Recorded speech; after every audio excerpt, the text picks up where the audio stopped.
been making a living fishing now for 45 years. Back in the mid-70s into the 80s, this harbor would freeze up during the wintertime. Literally frozen. You'd have to break ice to get out to your boat. And the water was 28, 29, 30 degrees here in the harbor. Now the water this winter was 38 degrees. It was the lowest I've seen. So the temperature of the water has changed tremendously in just 40 years that I've been fishing. And so species have changed as well. When I was a kid, young fisherman, there was a big population of groundfish, cod, haddock, flatfish. Most ground fishermen now have turned into lobstermen.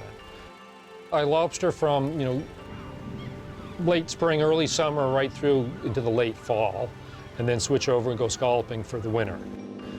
Spring lobstering is not as good as it used to be. The last 2 years I've chosen not to go spring fishing, so kelp farming fills that void.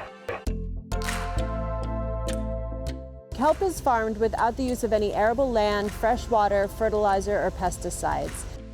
What we do is we take some wild kelp from the wild, about 10 to 20 pounds, which will end up being around 800,000 pounds of kelp, and we reproduce it in our nursery so that it ends up settling where we incubate it on long twine for about 30 to 40 days. Then we give it to our partner farmers who take that twine and put it on 1,000-foot horizontal lines in the water, around 7 feet down. That's done in November. And as long as everything goes together well, you just let it be all winter long. And come May, we will then, using my lobster boat, start harvesting. We pick the kelp up at the wharfs where it is landed. We bring it down to our food processing facility in southern Maine. We can turn it into products where it basically has a very light taste and texture, almost like a green bean or a kale or a spinach rather than sort of a sea vegetable. We found that people are just so excited to try it, and the fact that they know exactly where it came from.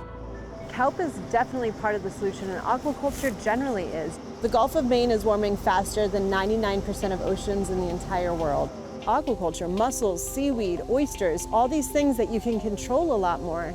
You can control the environment around them a lot more, and you can have a productive future. So really what we're talking about is just going back to a diversification so that we're not so predominantly reliant on one industry. Everywhere we've seen people relying on one industry, it never works out. And so what this is doing is it's not taking away from lobster or giving an alternative to lobster, it's adding to it like we've always done. That's what we're good at here in Maine, so let's focus on what we can be good at so we can better prepare for adaptation as the future becomes closer and closer.